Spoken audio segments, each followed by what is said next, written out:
সরকার সেটাই ফলো করবে।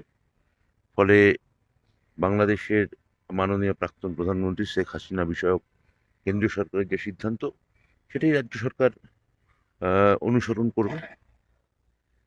অনুপ্রবেশ মানলেও কোথাও গিয়ে জঙ্গি উচ্চারণ করলেনই না ফিরহাদ হাকিম। জঙ্গিদের শুধুই অপরাধী বলেই মনে করছেন কি পুরমন্ত্রী? বুঝতে পারলাম না। অনুপ্রবেশ মানলেও তিনি বলেছিলেন অনুপ্রবেশ মানছি, কিন্তু জঙ্গি শব্দটা উচ্চারণই কোথাও গিয়ে করতে ফিরহাদ হাকিমের জানি না কেন কোথাও গিয়ে সংকোচ বোধ হচ্ছে। জঙ্গিদের শুধুই কি তাহলে অপরাধী বলে দেখছেন পুরমন্ত্রী? ফিরহাদ হাকিম কি বলেছেন বা ফিরহাদ হাকিম কি ব্যাখ্যা দিতে চাইছেন হুম। সেটা উনি যথেষ্ট দায়িত্ববান মন্ত্রী, ওনাকে জিজ্ঞেস করলেই ভালো হবে। ওনার কথার ব্যাখ্যা বা ওনার কথার কোনো প্রতিউক্তি, টিপ্পনী, টিকা এগুলো আমি আমি সেটা দিতে একেবারেই রাজি না। বিভিন্ন জায়গা থেকে জঙ্গির কার্যকলাপের খবর পাওয়া যাচ্ছে, বিভিন্ন জায়গা থেকে গ্রেফতারও হচ্ছে। অসম এসটিএফ এর জালে আরো 2 জন বাংলাদেশি জঙ্গি। আগেই এবিটির 8 জন জঙ্গি গ্রেফতার হয়। ত্রিপুরার সীমান্তের কাছেই বাংলাদেশের ব্রাহ্মণবেড়িয়ায় জঙ্গি প্রশিক্ষণ শিবির রয়েছে এবং অনুপ্রবেশের আশঙ্কা তো থাকছেই।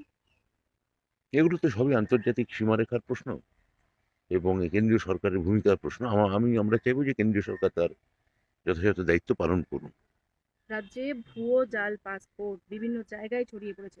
সূত্রের খবর, অনুপ্রবেশ করাতেই এই চক্র আন্তর্জাতিক মানব পাচারের যোগেরও সম্ভাবনা থাকছে। এভাবে বর্ডার যেমন বিএসএফ দেখে, এই পাসপোর্ট বা তার জাল পাসপোর্ট এগুলো কেন্দ্রীয় সরকারের একটি নির্দিষ্ট দপ্তর তথা বিভাগ আছে।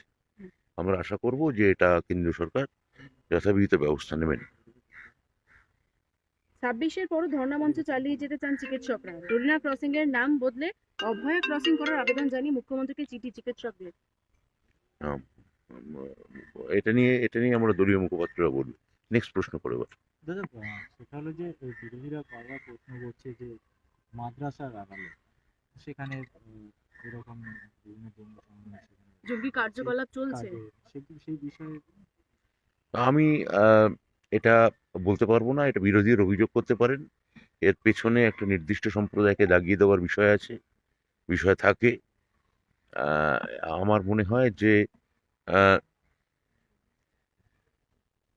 আমাদের ভারতবর্ষের সার্বভৌমত্ব এবং অখণ্ডতা এবং জাতীয়তাবাদ তার নানা অনেক কিছু উপাদানের উপর নির্ভর করে। তার মধ্যে একটা উপাদান হচ্ছে সংখ্যালঘুকে নিশ্চয়তা দেওয়া। এটা বাংলাদেশ সরকারের ক্ষেত্রে যেমন প্রযোজ্য, আমাদের সরকারের ক্ষেত্রে প্রযোজ্য।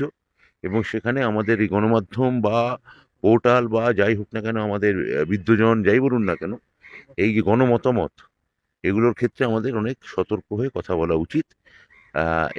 এটা আমি এটুকু বলতে পারি। এই ধরনের কোনো খুনের রাজনীতি তৃণমূল করে না।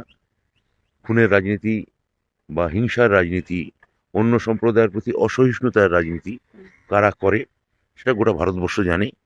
ফলে আমরা কারুর কেউ খুন হয়ে যাক বা খুন হোক এরকম আমাদের কোনো বাসনা নেই।